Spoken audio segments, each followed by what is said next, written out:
នៅក្នុងពិភពលោកយើងនេះមានទាំងបុគ្គលល្អហើយនឹងមានទាំងបុគ្គលមិនល្អប៉ុន្តែទោះបីជាបុគ្គលនឹងឬក៏មនុស្សនឹងល្អក្តីមិនល្អក្តីសុទ្ធតែអាចធ្វើជាគំរូឬក៏ធ្វើជាគ្រូសម្រាប់យើងបានទាំងអស់ប្រសិនណាបើមនុស្សនឹងជាមនុស្សមិនល្អយើងក៏បីសិក្សាថាយើងមិនក៏បីធ្វើដូចជាបុគ្គលនឹងឡើយឬក៏ពេលខ្លះបុគ្គលនឹងក៏បានប្រព្រឹត្តធ្វើនៅអំពើមិនល្អណាមួយដែលយើងមើលទៅឃើញថាវាមិនល្អទេបើយើងឃើញអញ្ចឹងហើយយើងក៏បីពិចារណាខ្លួនឯងថាយើងមិនក៏បីធ្វើអំពើដូចគាត់នោះទេព្រោះថាអំពើហ្នឹង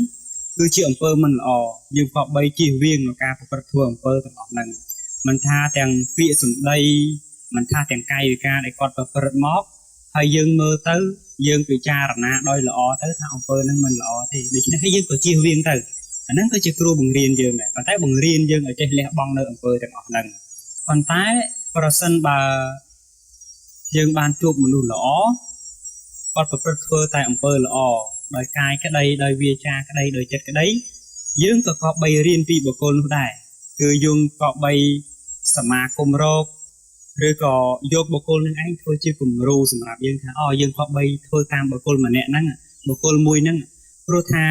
រាល់អំពើនិងពាក្យសម្ដីរបស់គាត់សិតតែពាក្យសម្ដីដែលមានតម្លៃសិតតែពាក្យសម្ដីដែលមានប្រយោជន៍ពេលដែលនិយាយចេញទៅពេលដែលធ្វើចេញទៅវានាំជាសេចក្តីសុខនិងសេចក្តីចម្រើនឲ្យដល់បុគ្គលដទៃផង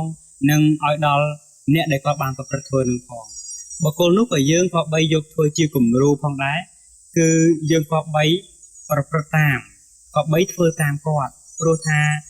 នៅក្នុងโลกនេះវាមានរឿងល្អនិងរឿងមិនល្អរឿងណាមិនល្អគឺយើងក៏បីលះបង់ក៏បីជៀសវាងកុំប្រព្រឹត្តកុំធ្វើហើយរឿងណាល្អល្អក៏បី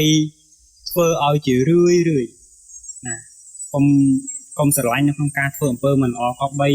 មានការស្រឡាញ់ការពេញចិត្តនៅក្នុងអំពើល្អរបស់ខ្លួនឯងហើយបើយើងធ្វើល្អហើយបុគ្គលណាគេចង់និយាយយ៉ាងណាឲ្យជាការនិយាយរបស់គេចុះមិនខ្វល់ទេសំខាន់គឺអំពើរបស់យើងជាអំពើល្អហើយមានប្រយោជន៍នាំមកនូវសេចក្តីសុខនិងសេចក្តីចម្រើនទាំងខ្លួនយើងផងទាំងអ្នកដទៃ